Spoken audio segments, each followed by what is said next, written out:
All right, so this video we're still working in 2.3, which is evaluating limits. Now, if you look at this one, again, if I plug in 0 here and here, I'm going to have a problem. And so, again, it's all about that conjugate multiplication. So if I look at the numerator, the conjugate would be the square root of 16 plus h plus 4. And then I also have to do that same conjugate in the denominator. Now, what's going to happen here is, according to conjugate multiplication, I'm going to square the first term, so 16 plus h squared, minus, and I'm going to square the last term. And I'm going to leave the denominator for now, so I can, because I want to see what happens to the numerator. So the numerator becomes 16 plus h minus 16.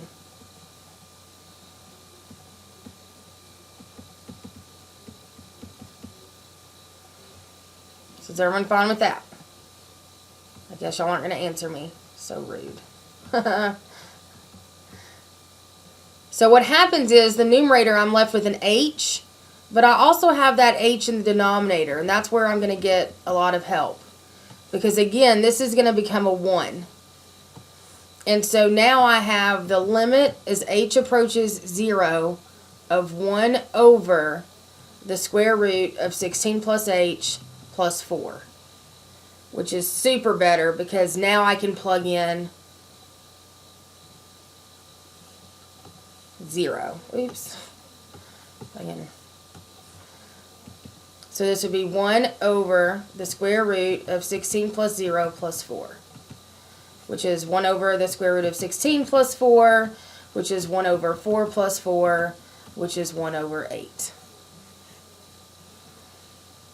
Now, this is nice for those of you that were bothered by all the graphing in the first couple of sections for limits. This is a nice algebraic way to get it done. All right, let's see some more.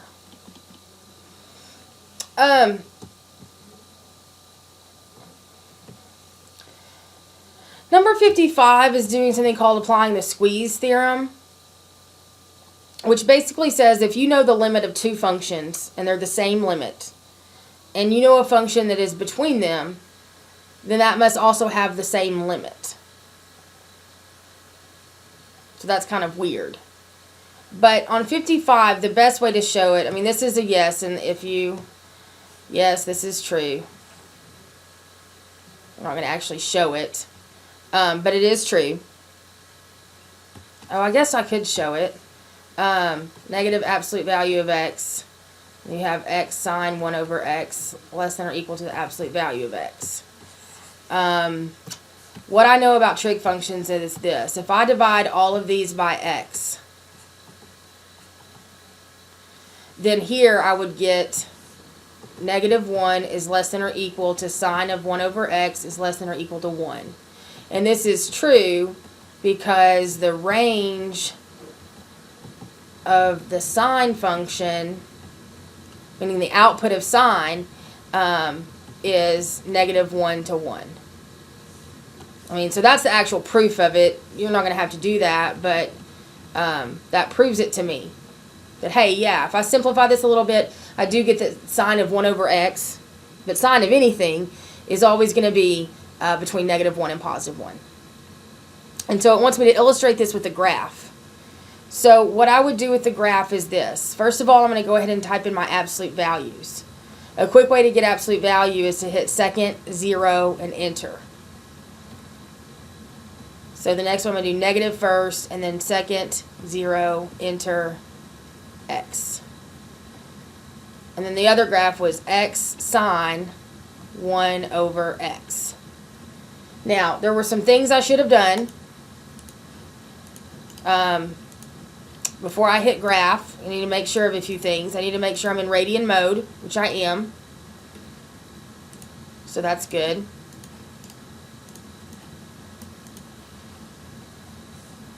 That's important. And then I probably, I think I'm already zoomed in. So I'm going to go ahead and hit graph. So there are my absolute value functions.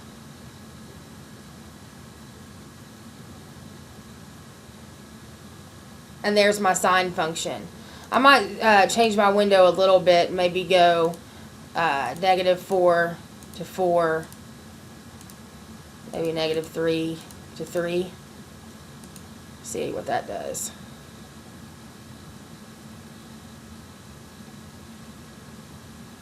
It still looks weird to me.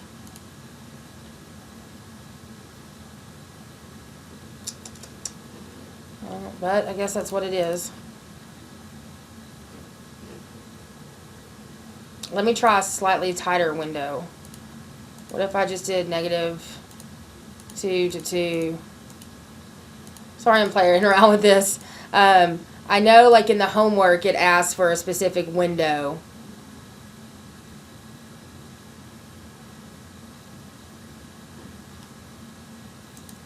But this will probably be good enough. But you can see that that sine function doesn't go above or below these two functions. So, just so you know, the absolute value of x was this function. Let's do green. It's this function, and then negative absolute value of x is this function here. And so this function, when we graphed it, lived in between, never went above or below the green or the yellow. And so the limit as x approaches 0, so for here, the limit as x approaches 0 of the absolute value of 0 is 0. And the limit as x approaches 0 of negative absolute value of x is 0. And so therefore, by the squeeze theorem, the limit as x approaches 0 of x sine 1 over x must equal 0. It's kind of a complex kind of idea, but we'll probably talk about it much later on again. Now, the next problem I have, okay, so on this problem, the first thing I might want to do is I might want to FOIL the top. So if I FOIL out the top, I get limit h approaches 0 of, remember this is 5 plus h times 5 plus h. So that'd be 25 plus 10h plus h squared, and then there's that minus 25. So if you FOIL, you would get this. And notice this 25 and minus 25 zero out. And now I'm left with just 10h plus h squared over h. Well, remember, you can do this, since it's just a single denominator, I can split it up.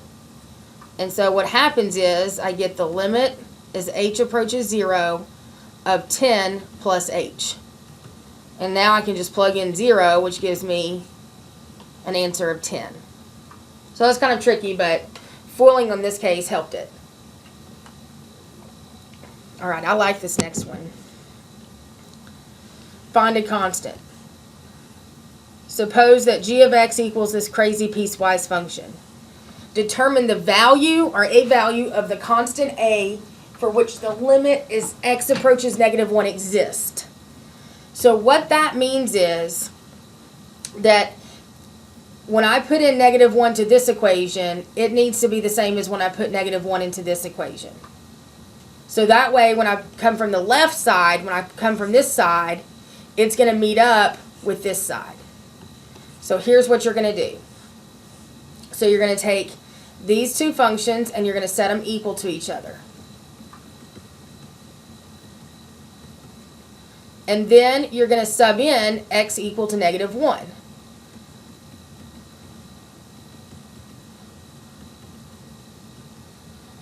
And then you're just going to solve for a. So here I'd have 1 plus 5 equals -a minus 7. So that would be 6 equals -a minus 7.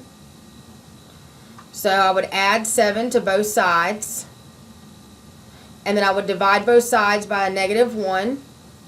And so the value of a that would make the equation, you know, the limit as x approaches negative 1, that would make that exist is negative 13. So it's not hard. It just is saying what number would have to go here so that plugging in negative 1 to either equation gives you the same output. Oops, I didn't mean to do all that. Ooh, this next one, oh, it's the last one,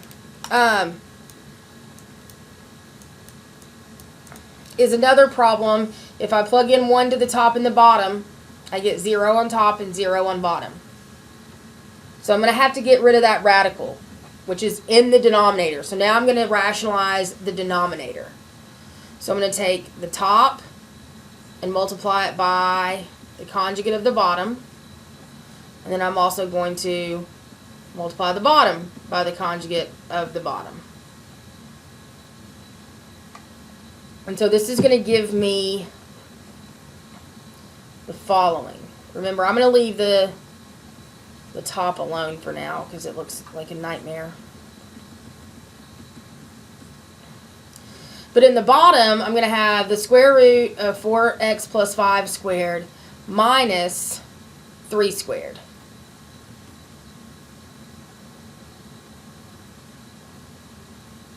So that's going to give me, I'm going to have to use more space, guys. Spacing problem. Woohoo. Sorry. That's going to give me in the denominator, let's see, limit x approaches 1. Yes, you have to write it over and over again if you want to, like, you know, that's the way you're supposed to do it. But anyways, so I'm going to leave the top alone. Plus 3. And so the denominator, I'm going to kind of come over here to simplify it off to the side. It would be 4x plus 5 minus 3. 4x plus 5 minus 3, which would be 4x plus 2.